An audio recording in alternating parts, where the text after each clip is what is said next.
we talked about this all, I think, last year, some in the offseason. I believe you referred to it, Manny, as the DJ Lagway life preserver.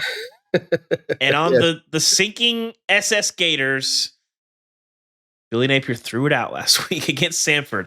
I didn't watch this game. I saw some of the Lagway highlights after, but I was tracking it, and it was like 14-0 in the third quarter, if I recall. I was thinking 14-0. I bet that's not. Yeah, I was like, that's not going to go over well.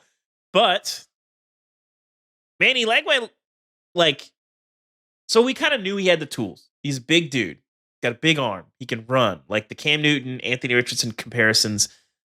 Unfair in reality, but that just gives you a sense of the kind of player that he is. Tools is one thing. He was making some plays, and I don't know that the hype is quite like when Anthony Richardson walked on the field and ran for an 80-yard touchdown, like one of those first games. But you could definitely see it, and I think that you're in a tough spot here because I think Graham Mertz is a good player. He has exceeded your expectation, but you're in a spot where you do kind of have to sell the future and throw that life preserver out and maybe build for that future. Do you think that Lagway, leaning on him a little more heavily, he's not going to start, I believe. He said they're going to split time this week. Right. But leaning on him a little more heavily in the next month, do you think that there's a real sense that the life preserver can keep Napier afloat at Florida for one more season if you see, this guy's got some juice to him?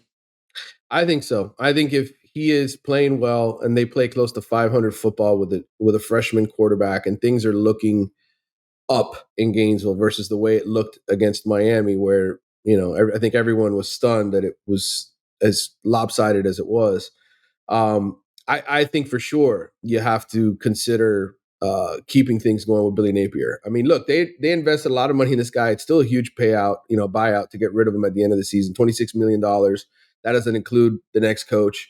I think if DJ Lagway becomes a star, and we're talking about, hey, I can't wait to see what this guy looks like next year, and Florida can start selling transfers and recruits on coming to play with DJ Lagway, then you've saved your program, right? You've done it. You've done what you needed to do in year 3 from a tough schedule, tough situation standpoint if you're Billy Napier.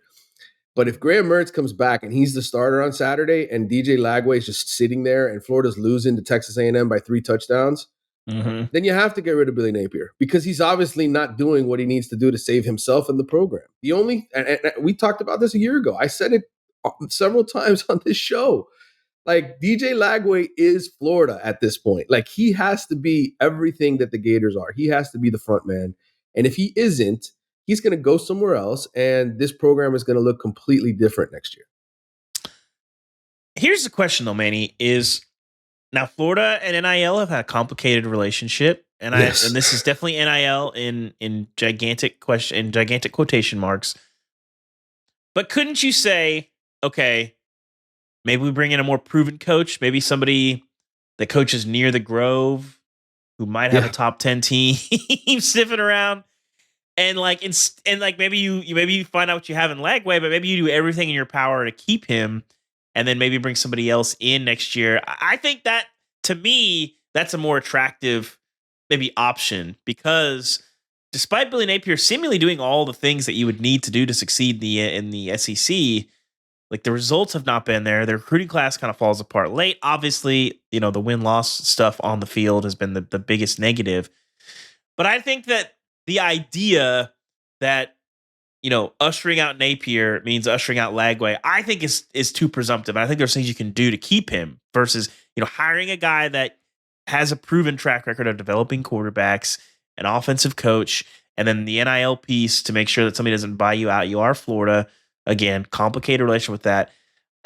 What do you make of that alternate theory of what Florida can do moving forward?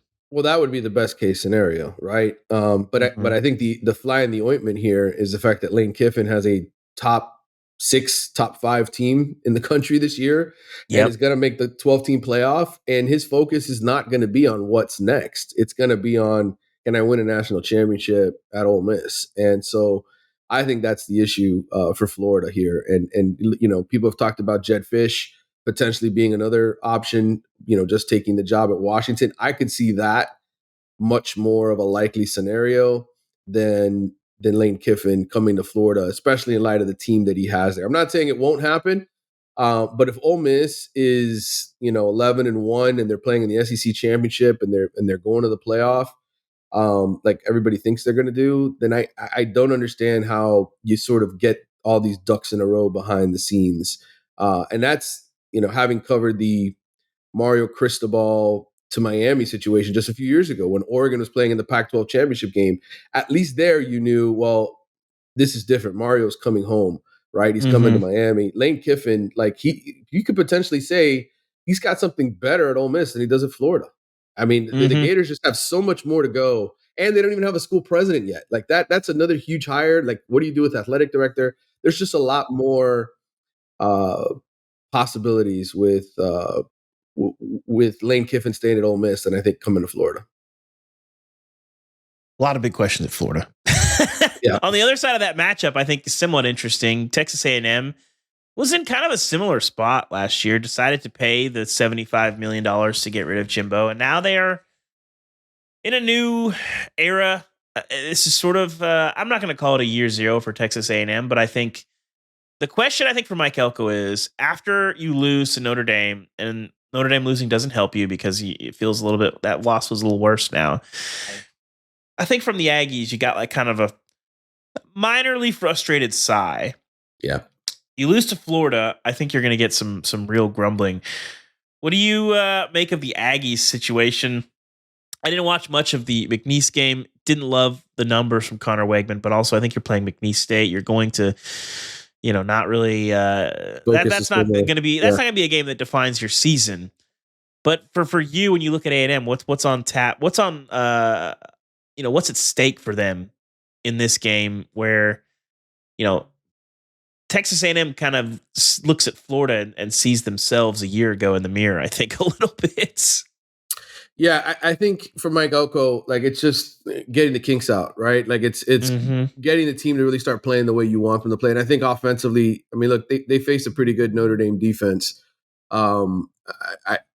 Losing the home opener, disappointing, certainly, but this is the type of Florida team that you can go in and beat, certainly. They're not offensively, even with DJ Lagway, I still think there's severe limitations to what they can do. The right side of their offensive line is not very good at Florida. So I could see this as a situation where you go in there and you finally get the kind of pressure on the other quarterback that you want to get and create some turnovers and win this game easily. But I think Texas A&M, the upside of Texas A&M right now is a little higher than it is of Florida. So I would take that situation in a heartbeat over what the Gators are dealing with.